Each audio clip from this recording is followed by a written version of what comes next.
श्री भगवान मान लीजिए अगर कहें कि मैं कैसे प्रसन्न होता हूँ, तुमको मालूम है क्या?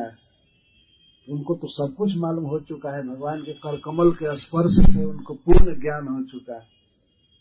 वे कहते हैं मन्ने धनाभिजन रूप तपः सुतौज तेज प्रभाव बल पौरुष बुद्धि योगा नाराधनाय ही भवन्ति परस्य पुंस भक्त्या तुतुष भगवान गजजुति पाय। हे प्रभु, मैं ऐसा मानता हूँ कि आप धन से या उच्च कुल में जन्म लेने से या सुंदर रूप होने से, तपस्या करने से, ज्ञान से और ओज से, तेज से, प्रभाव से, बल और पुरुषार्थ से, बुद्धि से, इन सब उपायों से आप प्रसन्न नहीं हो सकते। किसी व्यक्ति के पास धन है और वो सोचे कि मैं भगवान को धन से खुश कर लूंगा, नहीं। प्रहलाद महाराज कहते हैं आप धन से प्रसन्न नहीं होते हैं। धन अभिजन का अर्थ है उच्च वंश में जन्म। नहीं, भगवान को इसकी कोई जरूरत नहीं है कि कोई उच्च वंश में जन्म लिया है तो वही कृष्ण का भजन कर सकता है। नहीं, उच्च कुल में जन्म लेना ये कोई योग्यता नहीं है कृष्ण के भजन की, और न धन योग्यता है और न तो सुंदर रूप है। ऐसा नहीं कि कोई बहुत सुंदर शरीर वाला है तो भगवान को प्रसन्न कर लेगा, ये कोई गुण नहीं है भक्ति में। और तपस्या, अपने स्वधर्म का पालन, कष्ट सहना, तपस्या करना, इसे भी भगवान प्रसन्न नहीं होते। और न तो सूत ज्ञान से और न तो ऊर्ज से। इंद्रियों में स्फूर्ति है, इंद्रियां बहुत अच्छी तरह से काम कर रही हैं, इससे भगवान को प्रसन्न नहीं किया जा सकता। न तेज का अर्थ है दूसरे को अभिभूत कर लेना, इस गुण को तेज कहते हैं, जिसके सामने सभी लोग झुक जाए, सब उसके बस में हो जाए।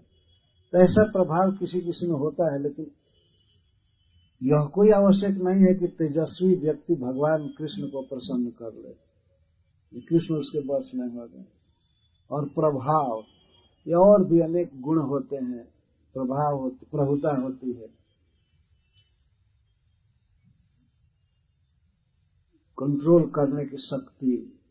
बहुत बड़ा मिनिस्टर होना या बहुत बड़ा पंडित होना, इसको प्रभाव कहते हैं। और बल, शारीरिक बल अथवा सेना हो किसी के पास, या पुरुषार्थ, बुद्धि इत्यादि।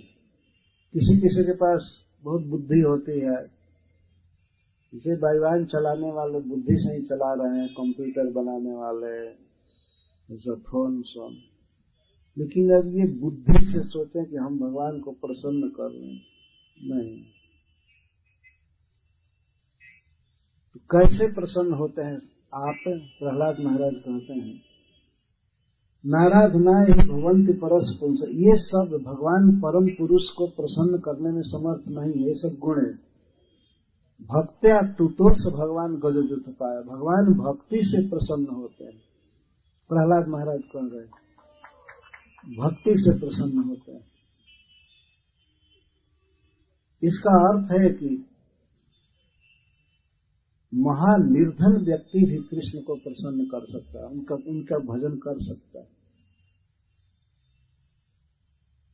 और रूप की भी कोई इसमें आवश्यकता नहीं है। ऐसा नहीं है कि अन्य कामों जैसा भक्ति में भी क्वालिफिकेशन देखा जाएगा।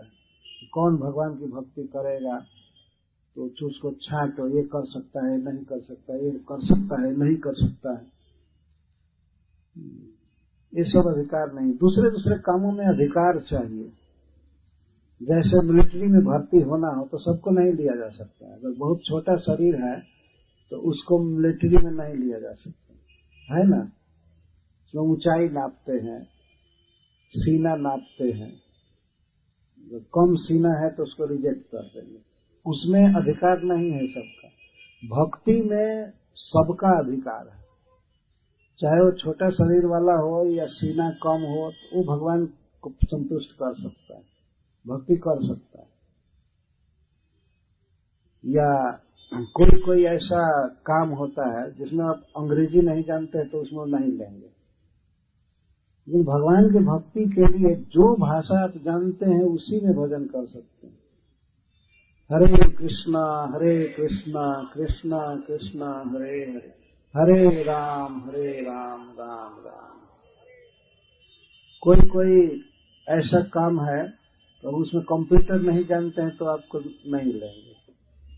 भगवान के भक्ति के लिए कंप्यूटर जानना कोई आवश्यक नहीं है। अगर जाने भगवान की सेवा करे ठीक है उससे, लेकिन कोई ये क्वालिफिकेशन नहीं है कि वो कंप्यूटर जानता है तभी भगवान की भक्ति करेगा। कोई भी व्यक्ति कर सकता है, क्योंकि जीव का ये स्वरूप है कृष्ण से प्रेम करना, कृष्ण को प्रभु कहना, प्रणाम करना। जैसे पुत्र को सहज अधिकार होता है कि वो अपने पिता को पिता कह सकता है, उसको प्रणाम कर सकता है, जैसे पुत्र को सहज अधिकार है कि वो अपने पिता को पिता कह सकता है, वैसे ही हम लोगों को स्वरूप सिद्ध अधिकार है कि हम कृष्ण को अपना मान सकते हैं, हम उनको कुछ दे सकते हैं, उनसे ले सकते हैं, और कोई भी भक्ति कर सकते हैं। इस तरह का जीव का स्वरूप है। और जो काम धंधे हैं वे स्वरूप नहीं है, इसीलिए उसमें क्वालिफिकेशन की जरूरत होती है। ये करो तो ऐसा होगा, ये करो तो ऐसा होगा, ये करो तो ऐसा होगा। जब मिलिट्री में भर्ती होने की बात आती है तो हमको एक घटना याद आती है। हमारे गांव के पास से 2 लड़के गए थे मिलिट्री में भर्ती होने के लिए। तो मिलिट्री का जो हेड था, ले रहा था सबको, वो दोनों को रिजेक्ट कर दिया, क्योंकि वो दोनों छोटे शरीर वाले थे, दोनों खास भाई थे, छोटे शरीर वाले।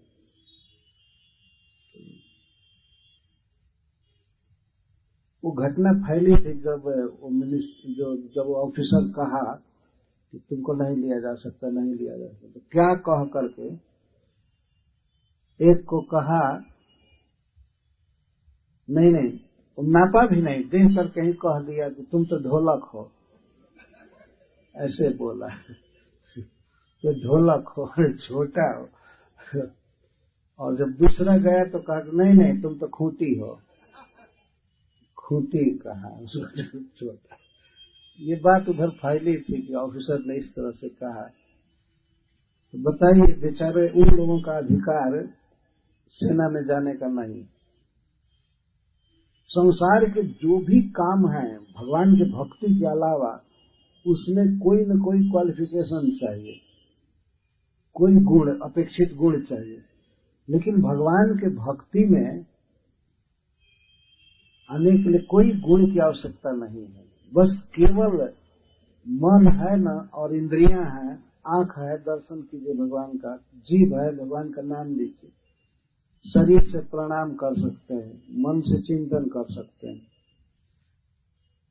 अगर 1 पैसा भी नहीं है तब भी प्रणाम तो कर सकते हैं ना। प्रणाम करने में कोई नहीं कहेगा कि नहीं इतना फीस जमा करो तब प्रणाम करो, या भगवान का जप करना है, भगवान का नाम लेना है तो इतना फीस दो तब जप करो, नहीं। भगवान की भक्ति में हमारा सहज अधिकार, जन्म सिद्ध अधिकार है। अधिकार का अर्थ है योग्यता, हमारा वो स्वरूप ही है।